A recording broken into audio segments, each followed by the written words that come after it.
Let us pray. Let me take this off. Pierre Teilhard de Chardin awakens us to the sacredness of matter. The body of the earth, including the human body, has a translucence through which the light of the divine can be glimpsed. At the heart of matter is the heart of God. And we pray. Awake, O my soul, to the sacred stream of light that runs through you. Awake to it in the body of the earth and every life form, in the moist fecundity of valleys and the hard matter of mountain granite, all things in flux and further becoming. Awake, O my soul, to the sacred stream of light that runs through you. Awake, O my soul. Well, and so this morning we've got, I think, the biggest single bite in the whole book, this chapter on Teilhard de Chardin. Personally, I think it's a bit of a stretch to include him as a Celt, but his sympathies are very compatible with everything else in the book, and it seems to me he is more philosophical than the other writers on whom we're reflecting, more specifically kind of academically philosophical. But we have stuff to learn from him. Where do you want to start? At the heart of matter, said Teilhard, is the heart of God. What do we make of a statement like that?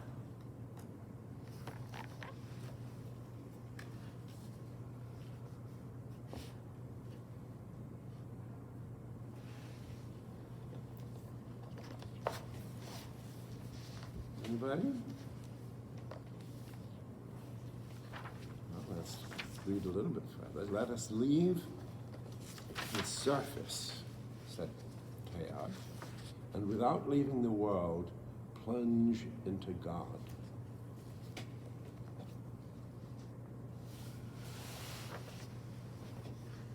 Well, what I experienced is that it's not academic. It's about spending time in the natural world, and as I sit there sometimes among the trees, there is something expressive. There is this kind of presence. It's hard to explain it. Something. It's the trees, but more than the trees. Mm-hmm.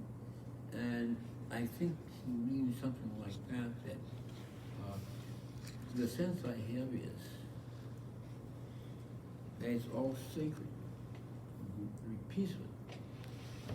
But it's just an experience for me, but I can, when you see that line that you wrote, I can resonate with, in my own experience, he states it so beautifully. Mm-hmm. And there's another writer by the name of the Jesuit priest, Thomas Berry. Oh, yeah. And he was an early creation theologist, and he wrote in his book, The Dream of Earth, that in the natural world is the evocation of divine reality. It's different because you always been taught to get to heaven by climbing up, You've got to up your volume a little bit. You get to heaven by climbing up somewhere. He's saying here, heaven is through the reality, the reality of the natural world. That is mind, but not for Celts. But I think that's where the big connection is, the sense of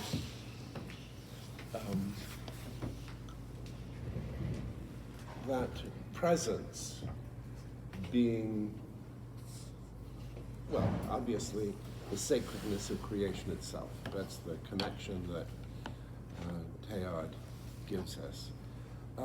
There's one thing on the top of page 172, the first paragraph. In other words, the life at the heart of all life is not just energy, it is presence.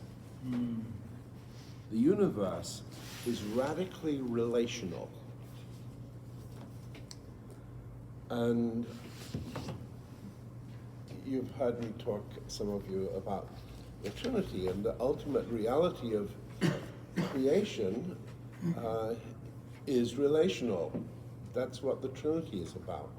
It isn't about biological genesis. It's about the nature of reality being interconnectedness, and if you think about the number of relationships that you can create in three is way more than you've got one relationship when you have two people. When you have three, you have complex relationships. And you can see it in families that have 1, 2, or 3 children. The family dynamic, I think, changes a lot with the number of children you have. And the more children you are or have, the more complex. And I think that's what the whole doctrine of the Trinity points to, and that Teilhard is raising up here. I think that this is, Teilhard is himself clearly a mystic, and mystics are, by definition, just about impossible to nail down. It is in the nature of mysticism not to be nailed down. But mystics are not simply people who can't answer questions. You know, it's not sort of a puzzle that mystics are committed to, but rather an experience that is in itself of a deep and complex truth that Jack was just trying to explain, and he can't do it. It's impossible to explain the mystical experience. How do we get beyond that or into it? Maybe into it is more important than beyond it.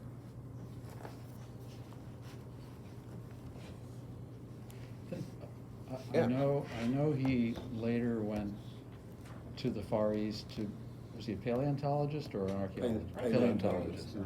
And that, I wish there was more about that, because it seems to me it puts him in a position of being between. He is always looking deeper into what's underneath the surface.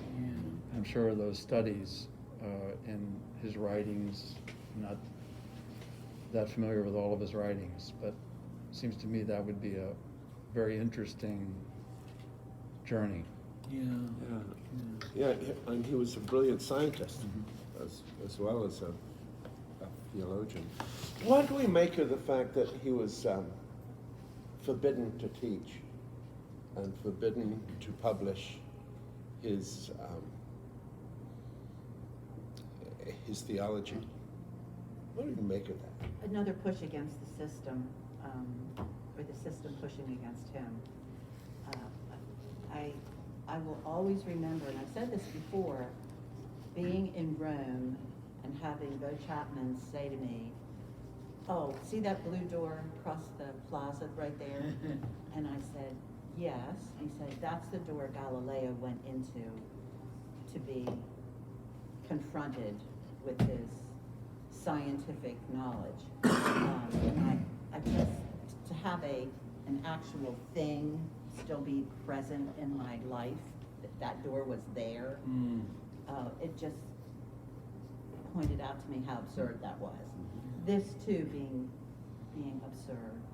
Well, the whole reality of the institutional church, what keeps it going, is this idea of duality.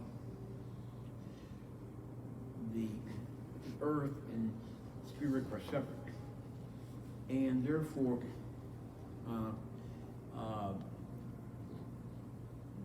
they have that belief.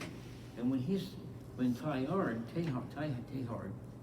he's talking about non-duality. Mm-hmm. They're together, they're twined like the branch. That flies against the whole edifice that keeps the power structure going in the church, especially the hierarchy, you know, higher people, lower people.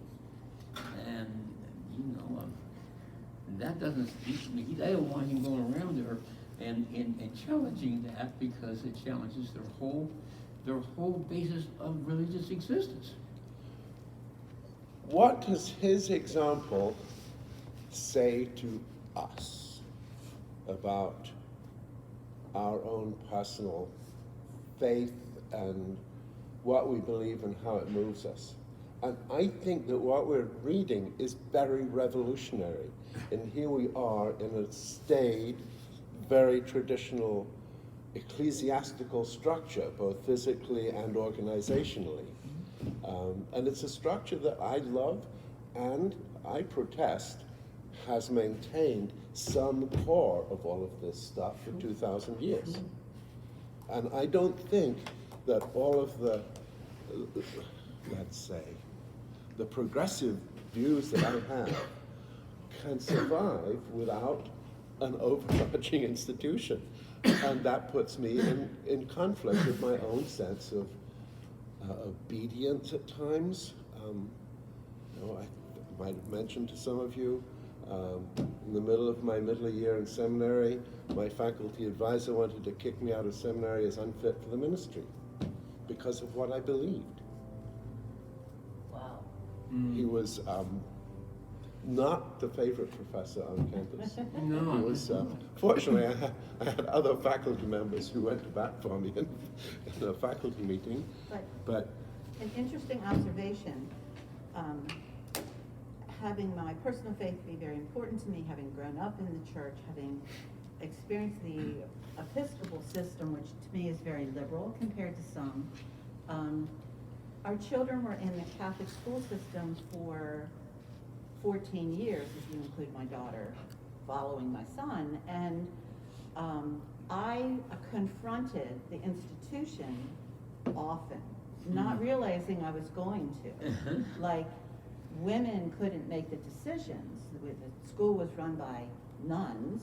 They had to ask the priest, who of course was male, and the things that we just took for granted were squashed.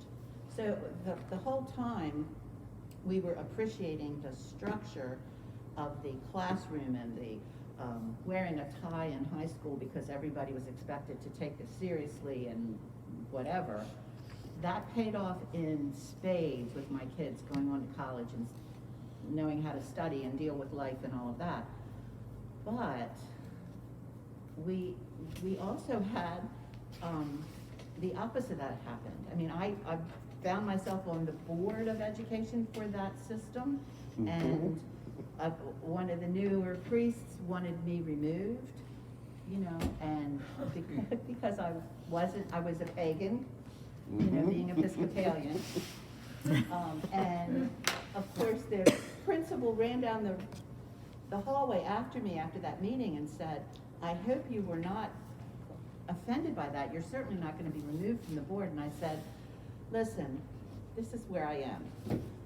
My relationship with God and my church is my relationship. He has nothing to do with it. So, I mean, you run into that. I ran into it in a practical, everyday way. So I'm very sensitive to when you talk about the structures holding people in place. yeah. Because it is very true. Can I ask a question? Is there any room for both and versus either or? Unpack that a little. Well, just, does it have to be, how does this guy pronounce his name? Teilhard. Teilhard? And the kinds of things he espouses in the traditional, I'm going to call it patriarchal structure of the Catholic Church. For example, a simple example that's very modern is allowing women to become priests. Where's the harm in that? I don't see it. It happens in other churches, women are priests. So, do you see what I mean? So that's Yeah, I can't help you with that question. but that's an example of That's not gonna bring down the Catholic Church. I don't think it is. But I don't know. It is a fiercely protected tradition not to ordain women in their own church. You could say that, but you could say that about including gays as priests, women as priests, and every church fought that, but then finally, and the world didn't come to an end. Mm-hmm. Women became priests, and even gays have become priests now. Very much so. You're both and, I think, is one of the cardinal strengths of Anglican tradition. I think that we say both and nearly all the time. But I think being both institutional and anti-institutional Yeah.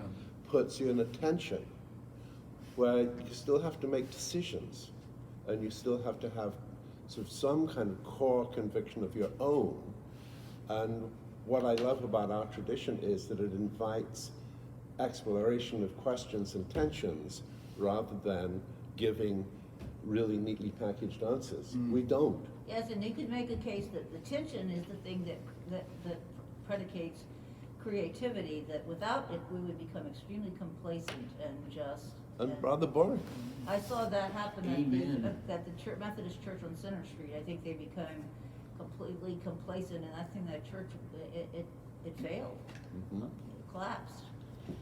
Isn't it interesting too that in the 1200s, the church in Rome was able to accept Saint Francis, who was neither trained formally and espoused things that seemed more Celtic to me, and yet they let him be.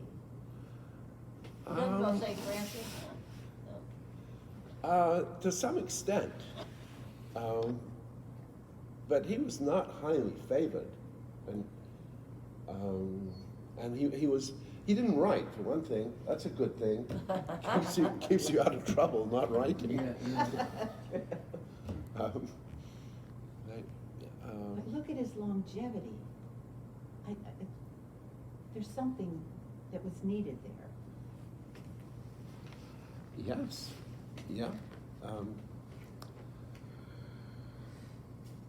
Well, I respond to this on page, continuing with that, on page 176, the second paragraph.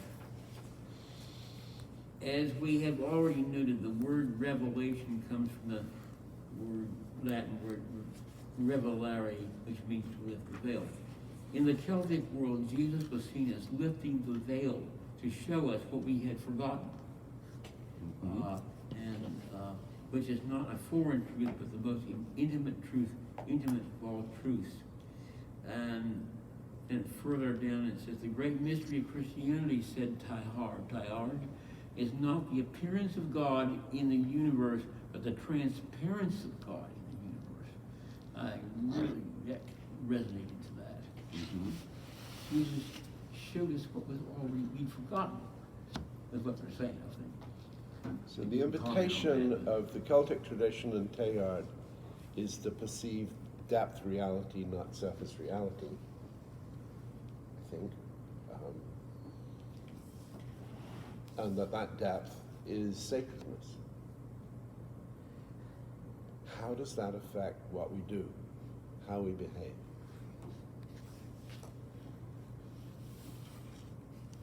I think it affects almost every single thing, every reading moment. If you believe that God is in everything, then, as I'm speaking here right now, it has to be that everyone in this table is part of God, and the church is part of God, and the day is part of God. Mm-hmm. Is that what you asked? Yeah, it is. I don't know how conscious. I think I'm having a hard time getting into Teilhard as a discussable topic.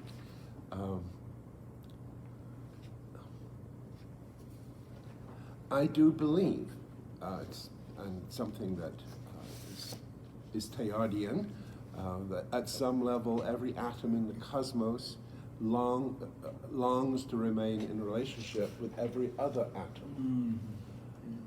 And that all of the atoms that are my body long to be connected and in relationship to all other atoms.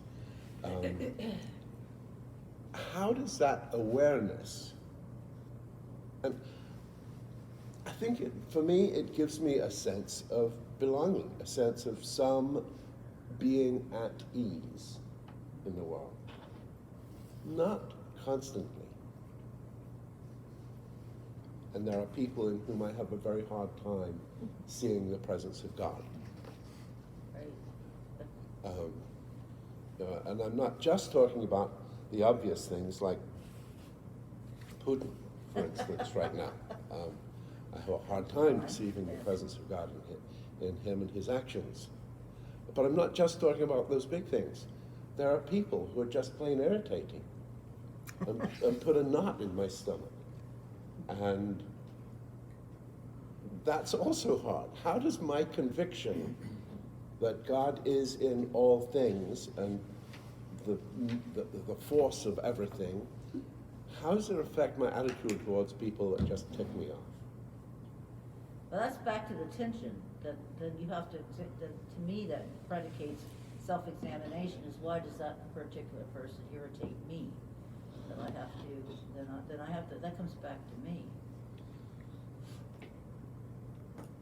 Well, it may also require us to think more about the nature of God, and is he capable of, if you will, a nastiness that we might find antithetical to our understanding of who God is, and his ultimate will, how he uses his creation in a way that we may not understand. I mean, that seems to me to be one of the dilemmas for us, is to reconcile the badness, the arbitrariness of God. That's the problem of Job. How do we become Job? How do we see all the misery, brokenness, and remain, and still be able to say, I know that my Redeemer lives? How do you? And Luther is always struggling with the revealed God and the hidden God. And the revealed God for him was God is grace, revealed through God is grace or great? Grace. Mm-hmm. Grace. Grace revealed through Jesus and his life for us. And then the hidden part, which we struggle with and are constantly trying to nail down in specific ways. And I think that's where I think the struggle between denominations and different theological debates come, trying to figure out what I would say, well, both parts, but particularly the hidden part. Jump in. What tweaked you in any of what you read here?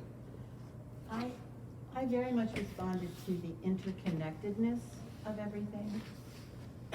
For a very long time, I had always felt that my appreciation of God could be explained in a tiny seed that would lay dormant for the winter, and then for some reason the same properties that it had while it was dormant during the winter would suddenly have energy to start to sprout.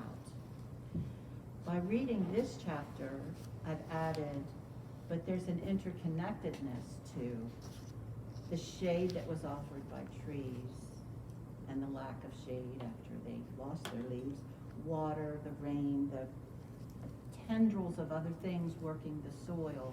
It's all interrelated, and it's all causing. And as far as your irritating people, I think the comment of Jesus came to lift the veil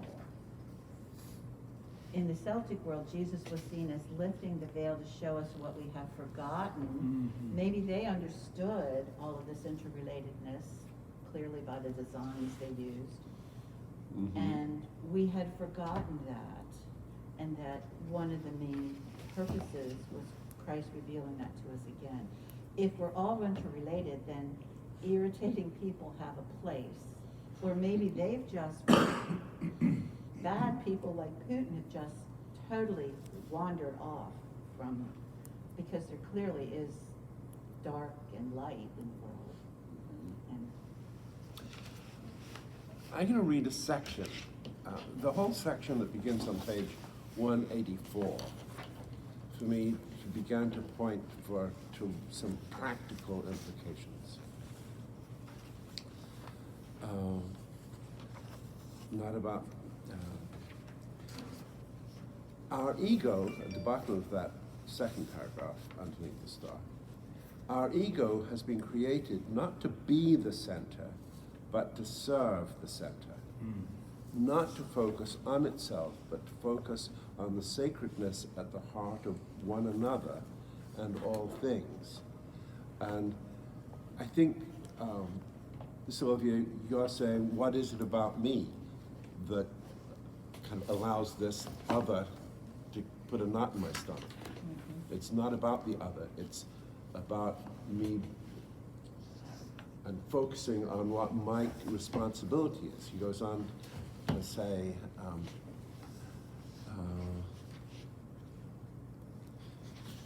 together, said Teilhard, we are to bear the weight of the world in its journey of unfolding. It's at the bottom of 185. We have the ability to respond to the sins of our nations and religions and the many personal failures of our own making.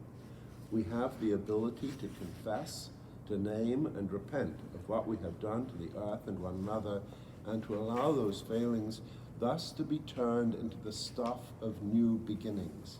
And this is where it becomes functional for me. We have responsibility. Will we wake up? The earth is groaning in labor pains, as the Christian scriptures say. A price has to be paid for the labor, says Teilhard. Are we willing to take on the pangs of new birthing? This is the question before us. It is the urgency of love's sacrificial work.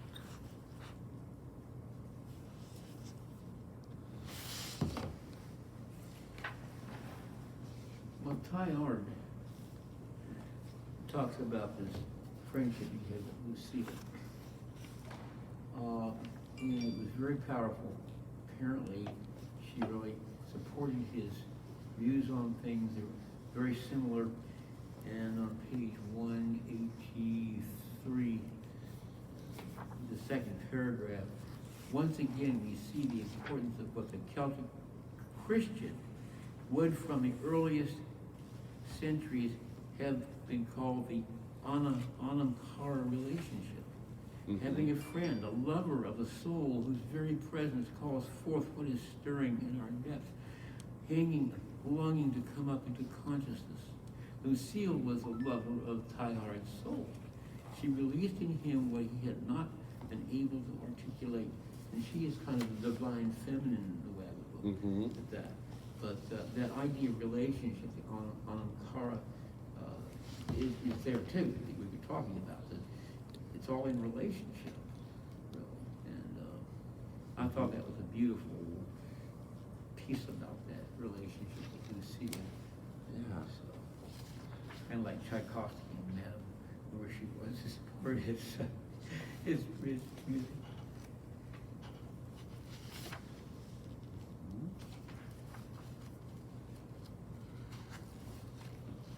I like the line at the bottom of 186 in the second paragraph from the bottom, which says, it's not just about our personal ego, it's also about the ego of our nation, our religion, our class, and our race. And I think that that's something that's just beginning to come to the fore in the beginning of the 21st century. We're beginning with Black Lives Matter, just this one simple example of things that there's a shift in our society. We're just becoming more aware, I think. We're more aware of systemic ills that seem to be written into culture. So I was listening to National Public Radio this morning at 7 o'clock, and On Being, I think is the name of the program. Yeah. And the woman was interviewing an African-American ornithologist, and several strains came together for me because birds mean a great deal to me. They're a hobby, and I feed them, and I'm getting more and more into that. It's becoming, reading more and doing more and fine-tuning more. And then he was clearly an African-American ornithologist, and he was incredibly well-informed. He had a manner about him that was calming, that was really almost it bordered on spiritual. He was talking about being raised on a farm and how hard his parents worked to sustain their family back in Jim Crow days, basically. And the interviewer was obviously, I'm pretty sure she was an African-American woman, and she was obviously just really taken with him. And just the whole dynamics of the thing was broader and deeper than an interview on that particular program. Does that make sense? It had a whole spiritual, emotional, I don't even know the word, cultural aspect to it that in 2022, there's this African-American ornithologist being interviewed, and that in my lifetime, something like that would have never happened. I don't know if you can understand that. I guess most people here are close to my age, so you can get what I'm saying. There's so much more to it. Anyway, that's the coming together that I'm talking about. Hope I'm making sense. You offer me, I think,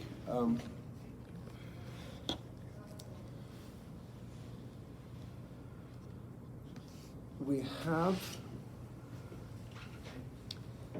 an awareness of corporate being, corporate awareness.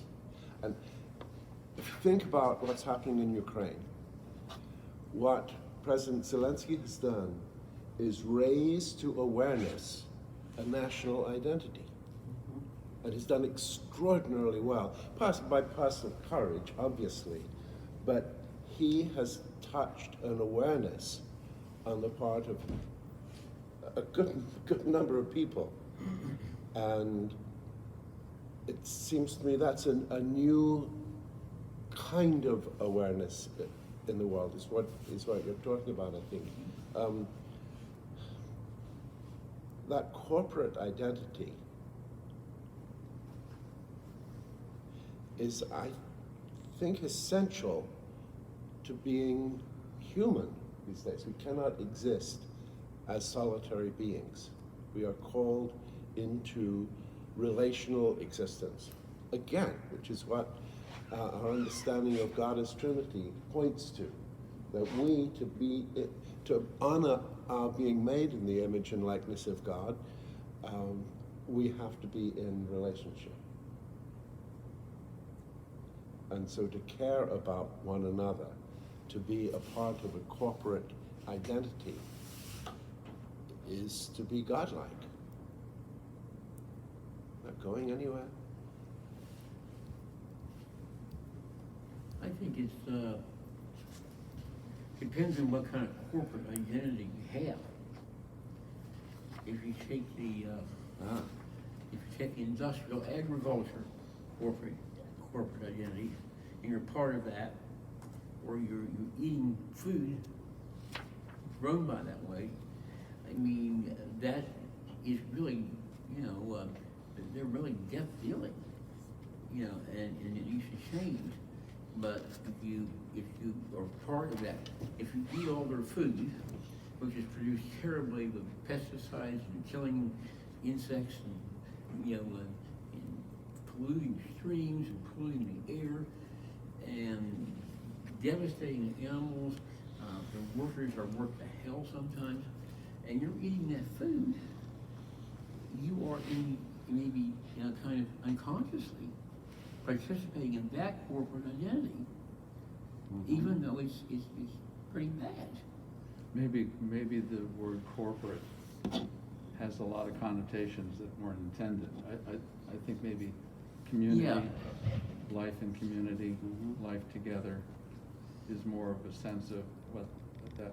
And Absolutely. corporate, I think, also has a connotation of actually being real in time, in relationship. Yeah. And I think that those are, Jack, I think more of that. I think the word corporate unfortunately has those negative connotations too, where exploitation and domination are more, we're more apt to see that in corporations, Yeah. yeah, of the world. Mark, you must have thoughts on all of this. You've read the book. Sorry? And Mark, you often have insights that you keep quiet about. I'm just being quiet. It's so hard to talk through a mask. It is. It is. It's easier just to keep my mouth shut. I understand. That's. I found it poignant that how he was taken to his grave by just one person. That this man who had the ideas that he had about relationship, and yet at the end, and I'm sure there were many reasons why it ended that way, but I just thought that was a poignant sort of scene in the whole chapter. So I will say something, Martin, pardon, Yeah. pulling down the mask, Good. Go for it. which I have been thinking about in reading this book. There are more than 7 billion people on the earth. How are we going to take care of them? I absolutely, I've always been kind to the environment as best I could, and I understand that. But how are we going to take care of 7+ billion people? If in fact things radically changed. And add to that the challenge of rapidly advancing healthcare. And I was listening to something on NPR, which is where my radio always is. Within the last 3 or 4 days, people life expectancy going up to 120. Oh my gosh. And the life expectancy, because of COVID, in the United States dropped from 78 to 76. In less developed countries, it dropped from 70 to 60. And it's hugely different. But we've got better access to medical care. And if we continue to increase the population of the world so that it's at 10 billion, what are the implications of that? Are there ethical limits to which we should take medical research? We have so far believed that the longer we live, the better we're doing. Yeah. Is that a viable point of view? Well, when you consider, getting back to how do we take care of all these folks, like with food, when you consider that 84% of the arable land on Earth, that's land that you can grow stuff, is devoted to livestock or growing food for livestock. 16% is just growing food, but only 16%, 18% of the people in the world depend on meat. The rest of them depend on crops and things like that.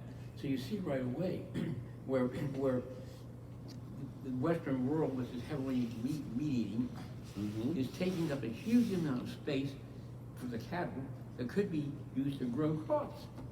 I mean, that's one big inequity. And those cattle also add monumentally to methane gas. Methane, yeah. Methane, yes. And in South America, they slash and burn that the soil in tropical rainforest does not contain much fertility. It's all up in the crown. So they will graze for one season or grow for one season, and all used up, then they're going to go in and they slash more. So, I mean, a lot of it has to do with the way in which people in power perceive the world, I think. I want my meat, and I'm going to do everything I can to get my meat. Anyway, that's just a statistic that shocked me when I read that. I am not myself a vegetarian. I know there are some at the table.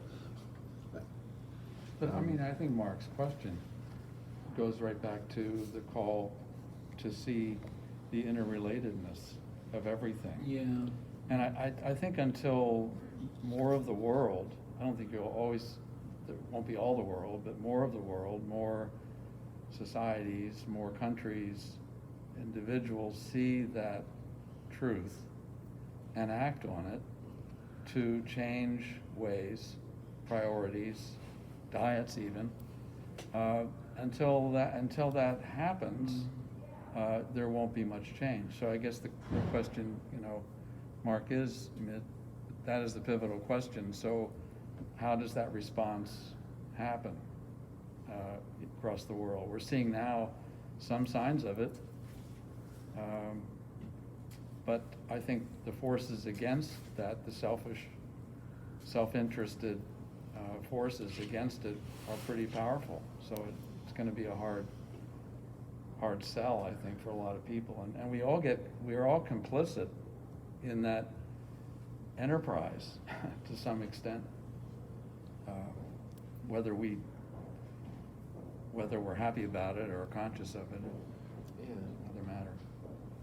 Well, it says here on 175, Teilhard says, I now see with a vision that will never leave me, that the world is desperately in need of a vision that will never, desperately in need of this very moment, if it is not the collapse.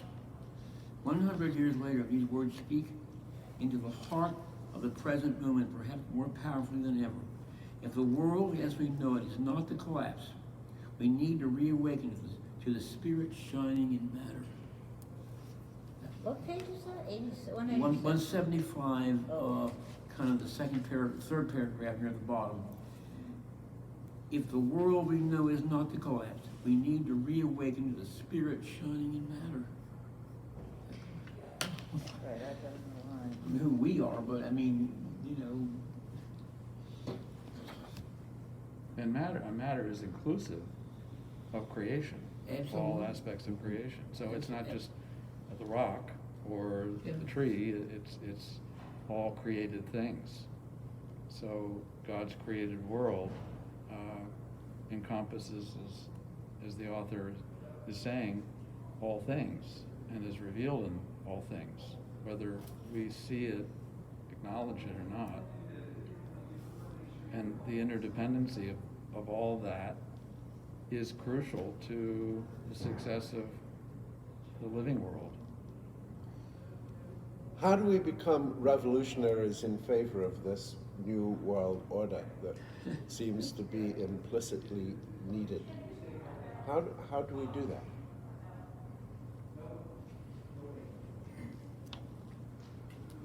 I think start small.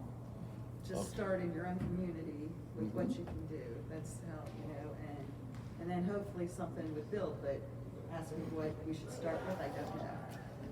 But, but you start, I think, on a small level. Yes. It's much easier to perceive the presence of God, I think, in the micro world often than in the macro world. The macro world just shouts so much brokenness. Yeah. And in the micro world, even in the midst of that brokenness, we can see acts of kindness and courage and decency and all those things in the midst of the brokenness. So yeah, we start small. Well, 2 weeks ago, I had an experience with Don Goldblum We went down to visit a Catholic intentional community called the Bethlehem Farm. Mm-hmm. And they live completely sustainably there. They grow most of their own food. They're pretty much heavily vegetarian. They do things like if they have a plastic bag, they wash it and let it dry out and use it again. I mean, all those kinds of things, and being bathed in that for 2 days. You can see the possibility of that kind of life. And it was just really impressive that these folks were living that way, and they also have, kind of help that they give to the community in terms of rebuilding houses. But basically, that's the way they live. There were 3 different groups of college students there that weekend on an alternative spring break. They're all Catholic colleges. And they were helping out in the community with their work. Some of them were helping out around the house and cleaning and cooking. I participated in cooking. I cooked some really, you wouldn't believe it, beautiful refried beans in this organic recipe. And yeah, that's a model. I just wanted to see the model, if anything. And so. I want to tell you a story before we break up, which we have to do very soon, about Teilhard. He was exiled to New York City and was living in a Jesuit community at the end of his life. And he used to love to go for walks to a park. And at one point he met a young boy. And he simply introduced himself to the boy as Pierre. And the young boy, and he connected in a very warm, intimate way. And they apparently became, the young boy became a new source of wisdom and reason for being for Teilhard in the kind of isolation that the church had put him to. And the boy never knew until Teilhard died that he was even a priest or that he was this brilliant teacher. He was simply a companion. And they apparently had this wonderful, loving, kind, small-scale friendship as he was continuing to write this brilliant stuff that is now our bequest from him. So he's a man of extraordinary humility as well as brilliance. And he lived the life that he proclaimed, I think. So we must draw this to a close for the day.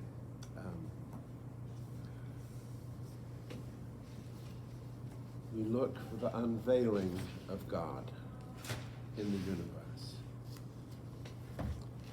Let us pray.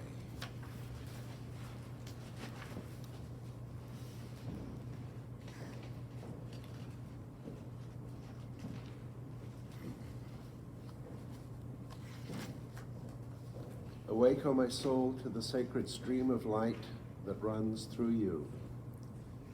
Awake to it in the body of the earth and every life form, in the moist fecundity of valleys and the hard matter of mountain granite, all things in flux and further becoming.